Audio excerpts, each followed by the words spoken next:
नमस्कार। विट्ठल भाई Patel inter college Sirathu Kaushambi की ऑनलाइन क्लास में सभी छात्र छात्राओं का स्वागत है।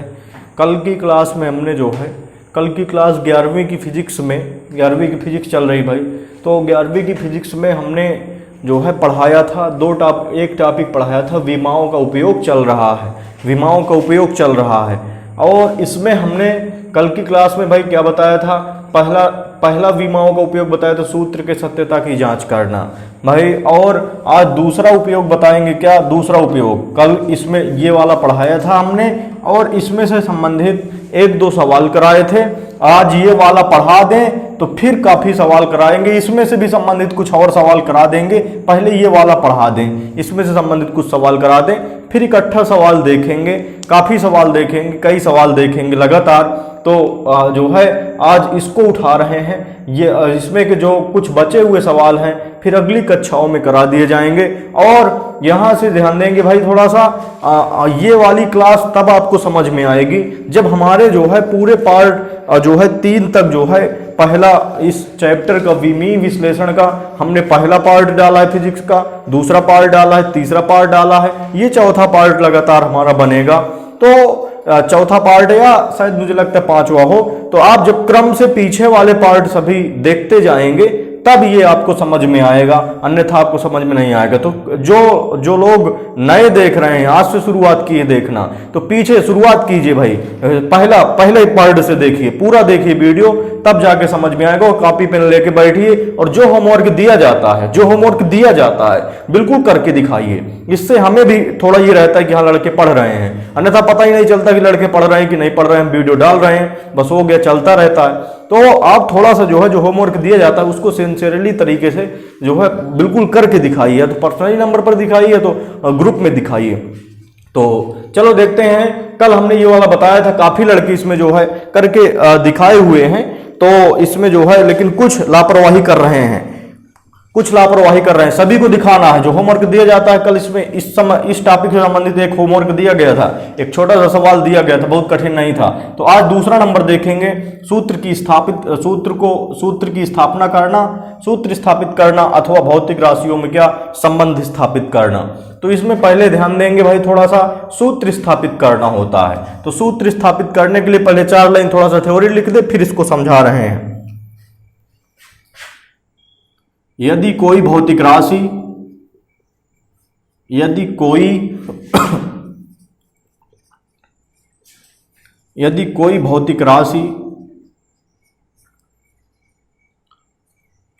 भौतिक राशि कई अन्य राशियों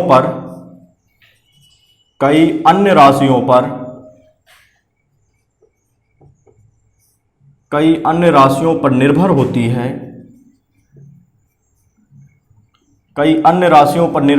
है, तब यदि कोई भौतिक राशि कई अन्य राशियों पर निर्भर होती है, तब वह राशि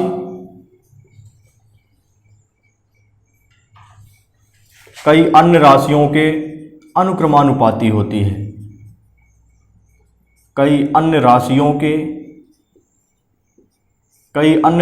के अनुक्रमानुपाती होती है। अनुक्रमानुपाती होती है।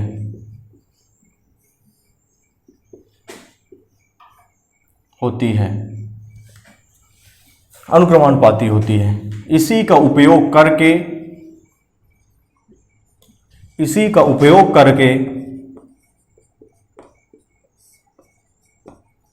उपयोग करके विभिन्न राशियों में सूत्र स्थापित करते हैं।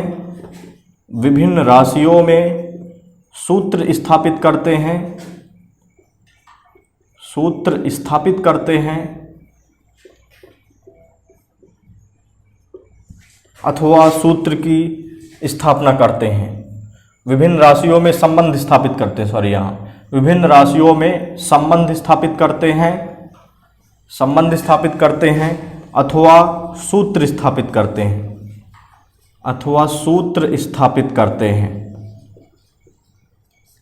करते हैं। चलो देखते हैं यहाँ से, ये हमने लिखा क्या है, इसको समझना है ध्यान से। ध्यान देंगे भाई सभी लोग। यदि कोई भौतिक राशि, हमें करना क्या है, सूत्र स्थापित करना है। सूत्र स्थापित करना। सूत्र कैसे स्थापित करना, एक सूत्र लेके चल रहे हैं हम। तो चलो देखते हैं भाई, सूत्र स्थापित करना है। सूत्र स्थापित करना है तो एक कोई सूत्र लेके चल रहे हैं, सूत्र कोई लेके चल रहे हैं। जैसे हमारे पास, जैसे क्या होता है, ध्यान दीजिएगा, बिल्कुल ध्यान से देखिएगा। यहां से एक काइनेटिक एनर्जी का फार्मूला होता है, गतिज ऊर्जा या काइनेटिक एनर्जी। गतिज को काइनेटिक कहते हैं, ऊर्जा को एनर्जी। गतिज ऊर्जा काइनेटिक एनर्जी ई के इज इक्वल टू होता है 1/2 1/2 mv square, half mv square कहते हैं, 1/2 mv स्क्वायर, द्रव्यमान गुणे वेग का स्क्वायर। अब देखो ये जो भौतिक राशि है, गतिज ऊर्जा जो भौतिक राशि है, ये कितनी कई अन्य राशियों पर क्या होती है, निर्भर है। कितनी कितनी राशियों पर निर्भर है? ई के पहली बात तो द्रव्यमान पर निर्भर है। यदि द्रव्यमान का मान बढ़ेगा तो इसका मान अपने आप बढ़ जाएगा। यदि और किस पर निर्भर है? वेग पर भी निर्भर है। ये एक नियत संख्या है, 1/2 क्या है? नियत संख्या है। इसके ये घट बढ़ नहीं सकती, केवल घट बढ़ क्या सकती है? ये जो ईके है ये पूरी तरह से किस पर? दो राशियों पर डिपेंड है, द्रव्यमान पर और वेग पर, और इनकी घातों पर भी डिपेंड होती है। इनकी घातों पर, घात क्या करते हैं? घात ए बी के रूप में लगा देते हैं। तो यहां से घातों पर भी डिपेंड है भाई। यदि घात जो है यहां से स्क्वायर है, इसमें घात एक ही है, तो घात पर तो डिपेंड है ही है। वेग बढ़ेगा तो सीधा इसका जो है 4 गुना हो जाएगा, चूंकि वर्ग है यहां से जो है, और इसका तो केवल सिंपली घात एक ही है। तो यहां से जो है ये भौतिक राशि दो राशियों पर डिपेंड है। जब निर्भर है, निर्भर जब होती है तो सीधा क्या है, यहां से अनुक्रमानुपाती दिख रहा है। जो काइनेटिक एनर्जी ई के है वो पहले किसके अनुक्रमानुपाती है? एम के। और जो गतिज ऊर्जा दूसरे नंबर पर किसके अनुक्रमानुपाती है? वी स्क्वायर के। तो यहां शुरुआत में क्या करते हैं भाई, ये घात पर भी डिपेंड होता है। तो जो घात होती है ना, वो घात ए और बी, चूंकि हमें मालूम तो होता नहीं सूत्र में, तो घात के लिए क्या लगा देते हैं? ए और बी लगा देते हैं, फिर उसी का हम क्या कर लेते हैं? मान निकाल लेते हैं। तो कुल मिला कहने का मतलब ये क्या है, हमने लिखाया, यदि कोई भौतिक राशि, जैसे भौतिक राशि ई के है, यदि कोई भौतिक राशि कई अन्य राशियों पर निर्भर होती है। कितनी राशियों पर? ये द्रव्यमान और वेग पर निर्भर, वेग के स्क्वायर पर। तो यहां से यदि कोई भौतिक राशि कई अन्य राशियों पर निर्भर होती है, तब वह राशि कई अन्य राशियों के क्या होती है? अनुक्रमानुपाती होती है। यदि कोई भौतिक राशि कई अन्य राशियों के जो है ऊपर निर्भर होती है, यदि कोई भौतिक राशि कई अन्य राशियों पर क्या हो? निर्भर हो, तो वह भौतिक राशि उन राशियों की क्या होती है? अनुक्रमानुपाती होती है। इसी का उपयोग करके हम क्या करते हैं? सूत्र स्थापित करते हैं। हमें सवाल में या क्वेश्चन में ये चीज दी होगी कि ये भौतिक राशि इन राशियों पर निर्भर है, तो उस चीज का हमें क्या निकालना होता है? सूत्र स्थापित करना होता है। बिल्कुल ध्यान दीजिएगा भाई। यदि कोई भौतिक राशि कई अन्य राशियों पर निर्भर है, तो वह भौतिक राशि उन राशियों की क्या है? सीधा क्या होती है? अनुक्रमानुपाती होती है। तो यहां तक बात समझ में आ गई भाई? यदि समझ में नहीं आया है तो कमेंट करेंगे, एक वीडियो फिर हम जो है पर्सनली इसका और बना देंगे अगर समझ में नहीं आ रहा है। चूंकि ये टॉपिक बिल्कुल समझना पड़ेगा आपको, बेसिक चीज, तभी आगे सवाल बनेंगे। अगर आपको समझ में नहीं आ रहा है तो बताएंगे कमेंट करके। तो ये बेसिक चीज बिल्कुल समझ के रखिए। तो यहां से जो है अब इसका एक उदाहरण लेके चलते हैं भाई। इसका उदाहरण लेके चलेंगे तो पूरी तरह से आपको क्लियर हो जाएगा, पूरी तरह से क्लियर हो जाएगा। इसका उदाहरण है हमारे पास, ध्यान देंगे भाई, सरल लोलक का आवर्तकाल। उदाहरण पहला नंबर है, उदाहरण फर्स्ट है आपका, सरल लोलक का आवर्तकाल। सरल लोलक का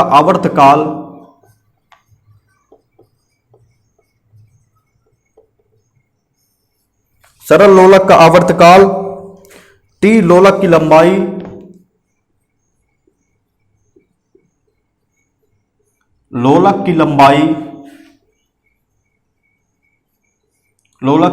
स्मॉल एल व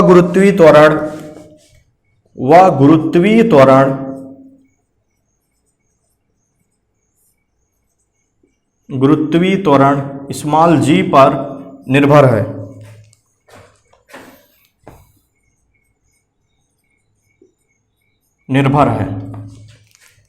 विमीय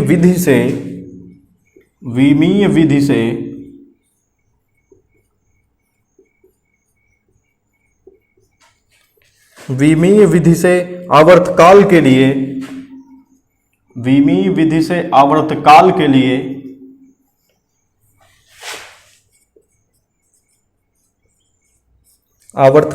लिए सूत्र स्थापित कीजिए।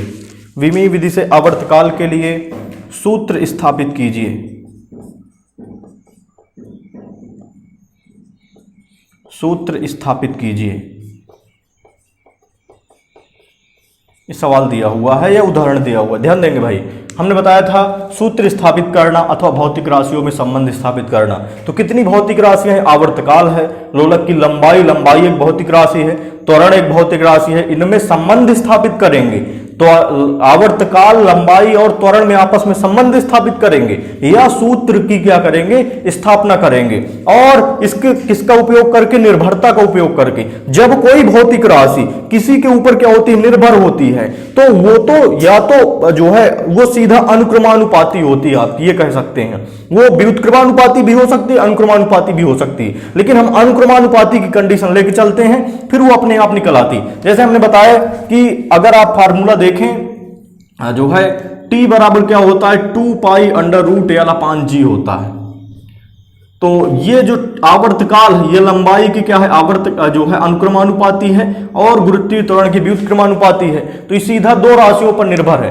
तो कहने का मतलब एक बार हम और समझा दे, जो अभी पीछे समझाए थे, जो है गतिज ऊर्जा का जो फार्मूला था, ई के kinetic energy is equal to 1/2 mv²। कहने का मतलब क्या है? ये जो गतिज ऊर्जा है ये द्रव्यमान पर निर्भर है और वेग पर निर्भर है। द्रव्यमान बढ़ेगा तो ये बढ़ेगा, वेग बढ़ेगा तो ये बढ़ेगा। द्रव्यमान का मान यदि बढ़ा दें तो इसका मान सीधा बढ़ जाएगा। कहने का मतलब निर्भर है इस पर। तो यहां से जो है ई के जो है द्रव्यमान पर निर्भर है, वेग पर निर्भर है। यदि कोई भौतिक राशि किसी अन्य राशियों पर निर्भर होती है तो वो अन्य राशियां इस राशियों की क्या है? अनुक्रमानुपाती होती हैं। तो यहां से देखो भाई, आवर्तकाल कितनी राशियों पर निर्भर है? आवर्तकाल दो राशियों, लंबाई पर और त्वरण पर निर्भर है। तो यहां से लिखेंगे, इसको हटा दे भाई, आप कॉपी पेन लेके बैठे, इसको नोट करते चलिए पूरा। इस सवाल को देखेंगे, यहां से देखो आवर्तकाल, चूंकि आवर्तकाल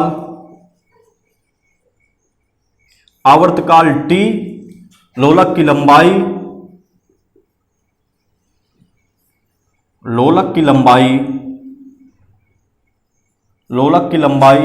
L पर निर्भर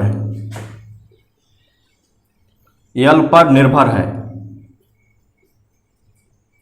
तब लोलक की लंबाई L पर निर्भर है। तब यहां से हमने बताया था, जो चीज जैसे ई के एम पर निर्भर है तो एम का मान बढ़ेगा तो ई के का मान बढ़ेगा, अर्थात ई के अनुक्रमानुपाती क्या हो जाएगा? यहां से एम हो जाएगा। एम का मान बढ़ेगा तो ई के बढ़ेगा।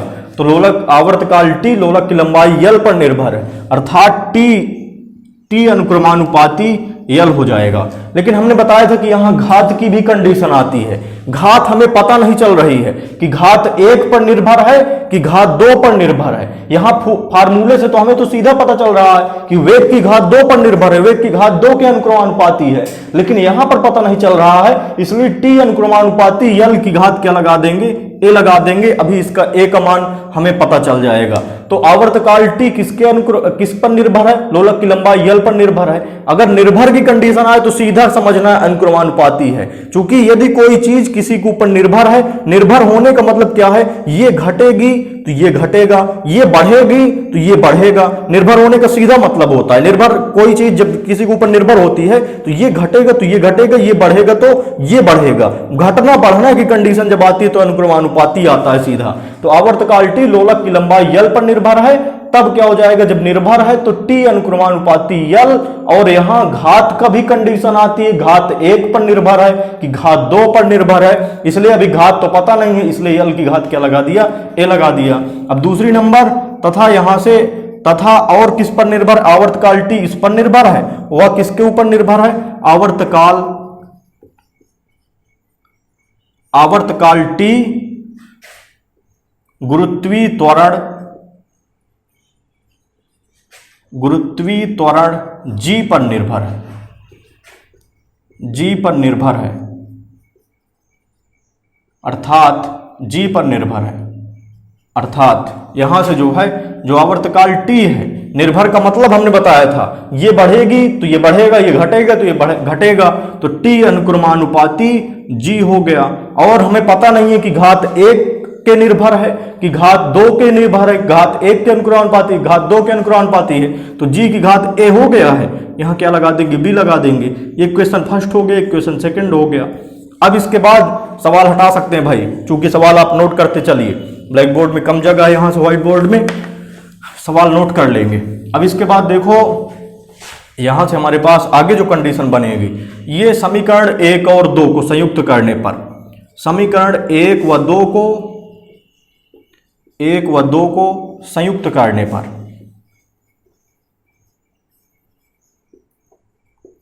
समीकरण 1 व 2 को संयुक्त करने पर, तो 1 और 2 को संयुक्त कर दीजिए भाई।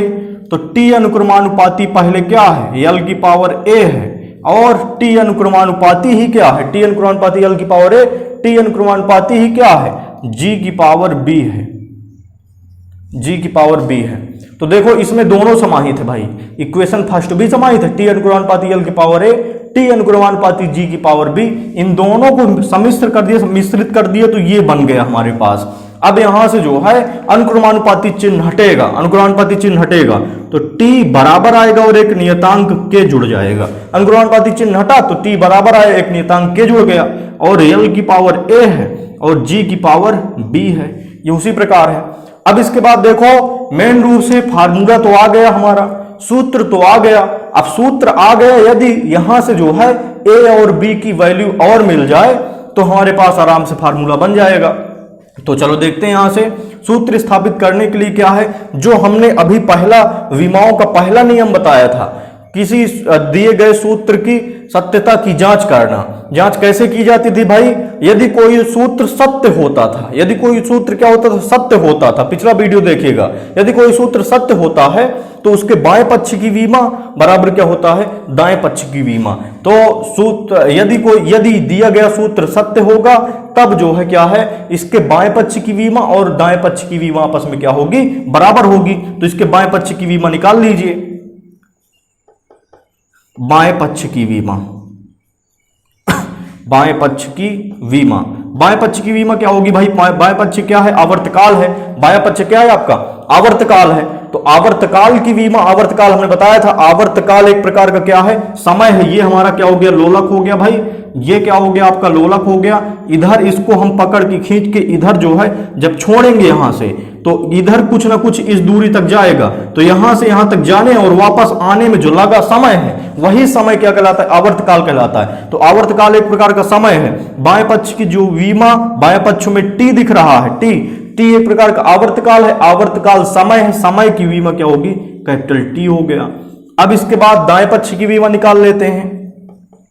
दाएं पक्ष की विमा ध्यान से देखिएगा भाई, दाएं पक्ष की विमा, दाएं पक्ष की विमा बराबर हो जाएगा, या दाएं पक्ष में देखिए सभी लोग, के की विमा, के एक अचर है, अचर या नियत है, नियत राशियों की या अंकों की कोई बीमा नहीं होती है। जैसे नियत राशि 2 हो गया, 5 हो गया, 60 हो गया, ये एक नियतांक है, अचर है, इनकी कोई बीमा नहीं होती है। यहाँ के भी एक क्या है, नियत राशि है, अचर है। अचर या नियत राशियों की या अंकों की कोई बीमा नहीं होती, तो इसकी कोई बीमा नहीं होगी। यल क्या है, लंबाई है, लोलक की लंबाई।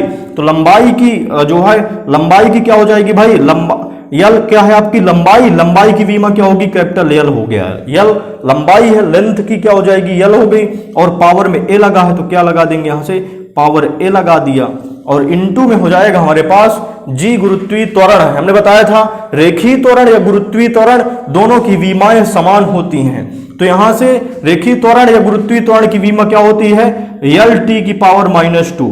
पिछला वीडियो देखिएगा भाई, क्योंकि यहाँ बीमा फिर से समझाने लगेंगे तो वीडियो ज्यादा लंबा हो जाएगा। तो यहां से गुरुत्वीय त्वरण की बीमा क्या हो जाएगी, यल टी की पावर -2, और घात क्या लगा है, बी लगा है, तो घात बी लगा दिया। एक बार इसको पुनः समझ ले। दाएं पक्ष की बीमा, दाएं पक्ष में के है, के एक अचर है, अचर की कोई बीमा नहीं होगी। यल लंबाई है, लंबाई की बीमा क्या हो जाएगी, यल, घात में क्या लगा है, ए लगा है, ए लगा दिया। जी क्या है, गुरुत्वीय त्वरण है, गुरुत्वीय त्वरण की बीमा यल टी की पावर -2, घात में क्या है, बी है, घात में हमने बी लगा दिया।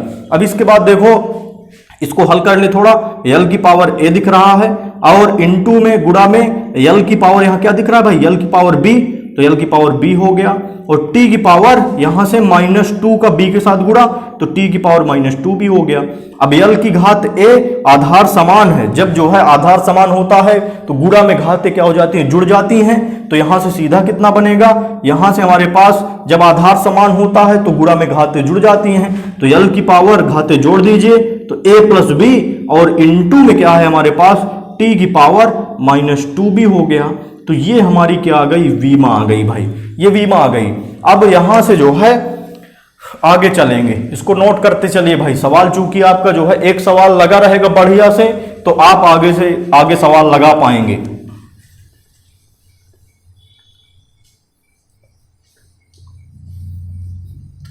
ये इक्वेशन नंबर इसकी जरूरत पड़ेगी, इक्वेशन नंबर इसको थर्ड मान के चलिएगा, इसकी जरूरत पड़ेगी। ये कौन सा समीकरण है, t बराबर के यल की पावर a g की पावर b।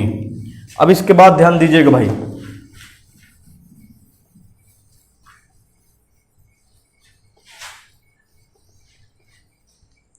यहां से कंडीशन लगेगी, यदि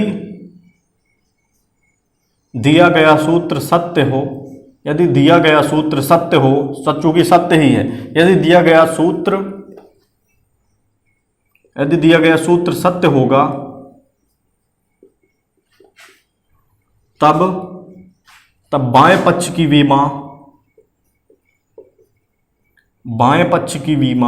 बराबर क्या होगा भाई, दाएं पक्ष की वीमा। बाएं पक्ष की वीमा बराबर क्या होगा, दाएं पक्ष की वीमा। तो बाएं पक्ष की वीमा क्या है, कैपिटल टी रख लिया हमने। दाएं पक्ष की वीमा क्या है, दाएं पक्ष की वीमा ये दिख रही है, दाएं पक्ष की वीमा है यल की पावर a प्लस बी और टी की पावर -2b। तो ध्यान दीजिएगा भाई, यहां पर सभी इतना कर लेंगे, यहां तक सभी लोग कर लेंगे।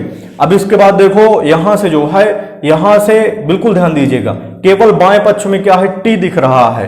तो जब टी दिख रहा है और यहां से जो है, यदि वीमा और कौन कौन सी नहीं है, कैपिटल टी वीमा है, यम वीमा नहीं है, यल वीमा नहीं है, टी तो दिख रही है। जो वीमा नहीं है तो इसको यम की घात 0 कह सकते हैं, यल की घात 0 कह सकते हैं, क्योंकि इसके बगल में गुणे 1 लिख सकते हैं भाई। तो यहां से जो है एक को हम क्या कह सकते हैं, यम की घात 0 कह सकते हैं, पुनः एक को क्या कह सकते हैं, यल की घात 0 कह सकते हैं, और टी की घात 1 है ही। तो यहां से यम की पावर 0, यल की पावर 0, टी की घात 1 कह सकते हैं। इसकी जरूरत पड़ेगी दोनों, चूंकि अभी जो है जरूरत पड़ेगी इसलिए हमने लिखा है, जरूरत नहीं होती तो केवल टी रखा रहता था। अब यहां से चूंकि एक का बगल में गुणा होता है, एक को हम एम की पावर 0 कह सकते हैं, एक को पुनः यल की पावर 0 कह सकते हैं, चूंकि किसी राशि के ऊपर जब 0 लग जाता है घात में तो उसका मान 1 हो जाता है। बराबर यहां यल टी तो दिख रहा है, यम नहीं है, तो यम की पावर क्या कर लेंगे 0, यल की पावर a प्लस बी और टी की पावर -2b कर लेंगे। अब इसके बाद आगे चलेंगे, आगे जब चलेंगे तो हमारे पास बनेगा दोनों पक्षों से ध्यान से समझते चलिए भाई सवाल, दोनों पक्षों से वीमाओं के घातों की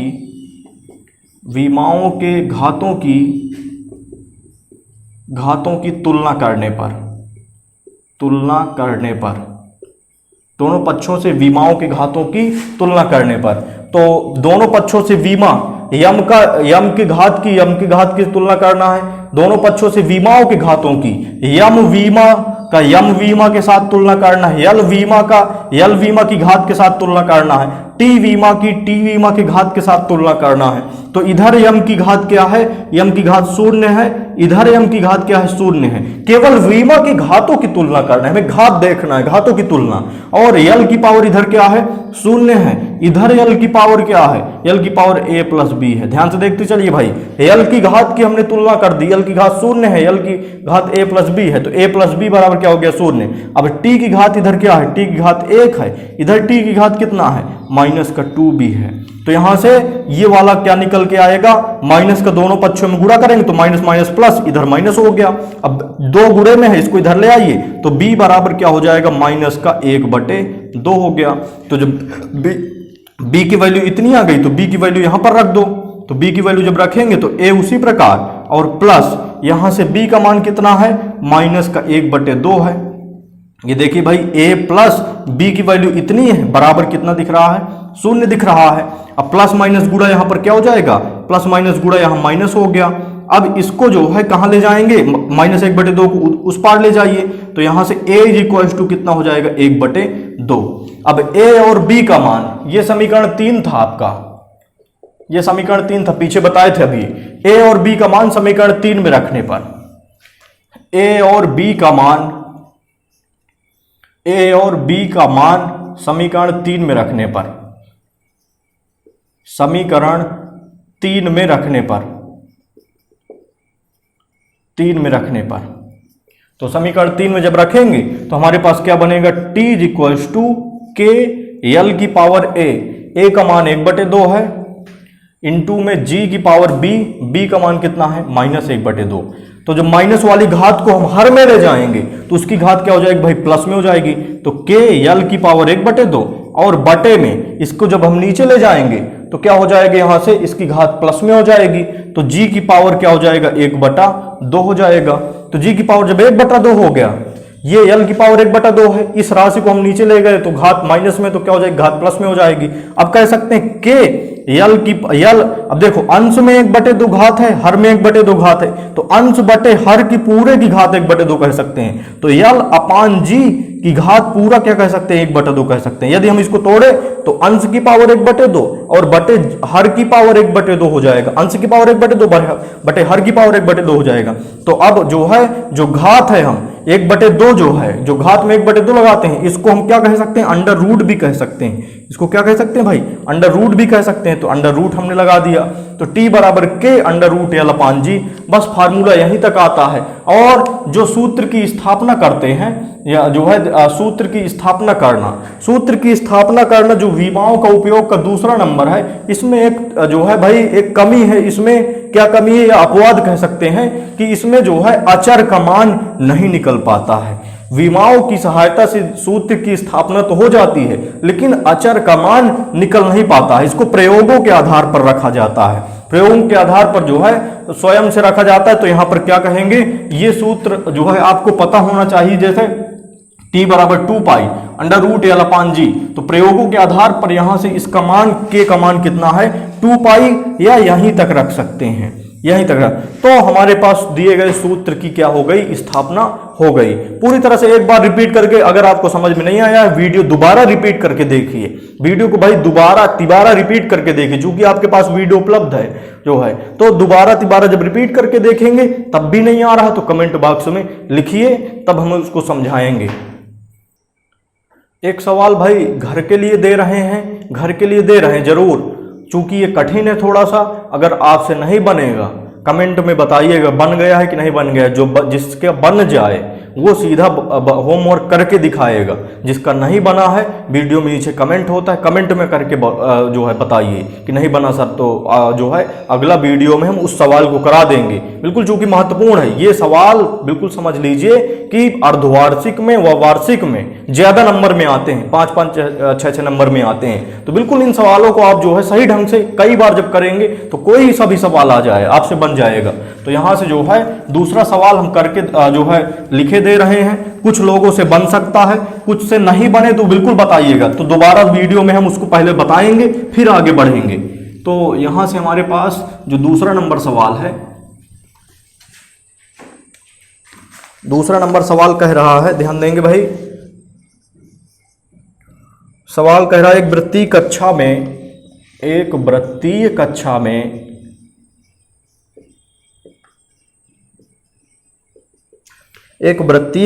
घूम रहे कण पर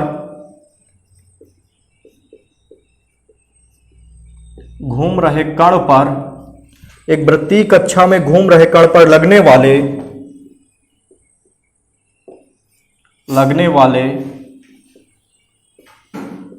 अभिकेंद्रीय त्वरण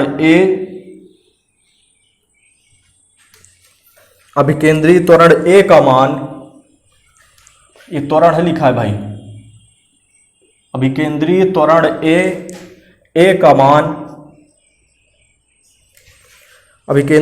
ए का मान कण के वेग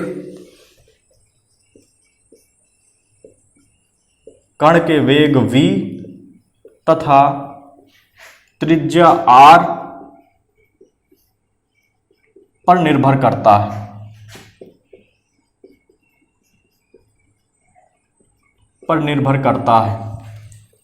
निर्भर करता है।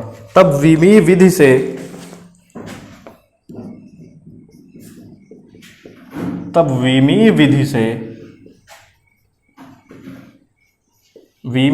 से अभिकेंद्रीय त्वरण के लिए अभिकेंद्रीय त्वरण A के लिए सूत्र स्थापित कीजिए।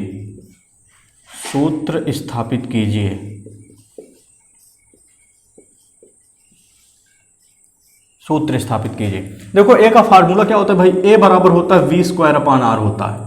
A बराबर v²/r होता है। उसी प्रकार यहां से जो है बिल्कुल ध्यान देंगे कैसे। अब यहाँ सवाल क्या है, एक वृत्तीय कक्षा में घूम रहे कण पर लगने वाले अभिकेंद्रीय त्वरण A का मान A किन राशियों पर निर्भर है, A दो राशियों पर, V पर निर्भर है और R पर निर्भर है। तो जो है जब A जो है पहला नंबर क्या लिखेंगे, चूंकि अभिकेंद्रीय त्वरण A कण के वेग V पर निर्भर है, इसलिए क्या होगा यहां से A अनुक्रमानुपाती V और पावर लगाना ना भूलें, चूंकि भाई किसकी घात 1 पर निर्भर है कि घात 2 पर निर्भर कि घात 3 पर निर्भर है, घात हमें नहीं पता है अभी।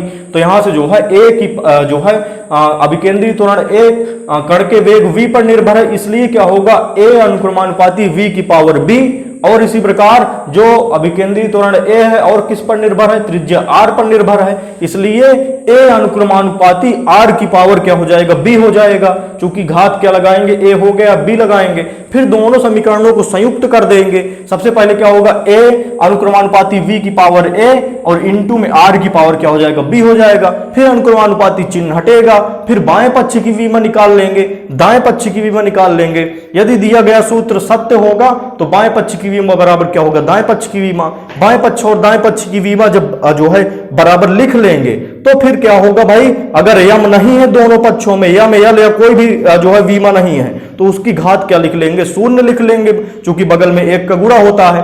फिर इसके बाद जो है क्या है, दोनों पक्षों से विमाओं के घातों की क्या कर देंगे, तुलना कर देंगे, A और B का मान मिल जाएगा। फिर A और B का मान समीकरण 3 में रख देंगे तो हमारा क्या हो जाएगा, सूत्र स्थापित हो जाएगा, पूरी तरह से सूत्र स्थापित हो जाएगा। इसको भाई करके दिखाना है, जिससे बन जाए, और जिससे नहीं बने बिल्कुल कमेंट बॉक्स में लिखिए, क्योंकि लापरवाही ना कीजिए। बिल्कुल भाई ये जो है जो 11वीं है आपका, 11वीं बिल्कुल ध्यान रखिए कि 12वीं के बाद 12वीं का 50% आता है, जो है आपका 12वीं का पूरा आता है, 11वीं का भी पूरा आता है। आगे आप कंपटीशन में जाएंगे कहीं भी, मान लो इलाहाबाद यूनिवर्सिटी का फॉर्म डाल दिए, जो है BHU का डाल दिए, बनारस हिंदू विश्वविद्यालय, या कोई लोग इंजीनियरिंग के क्षेत्र में जा रहे हैं या पॉलिटेक्निक के क्षेत्र में जा रहे हैं, तो आपका 11वीं 12वीं दोनों से पूछा जाता है। तो 11वीं बढ़िया स्ट्रांग करके रखिए, आगे यदि आपको कुछ करना है तब।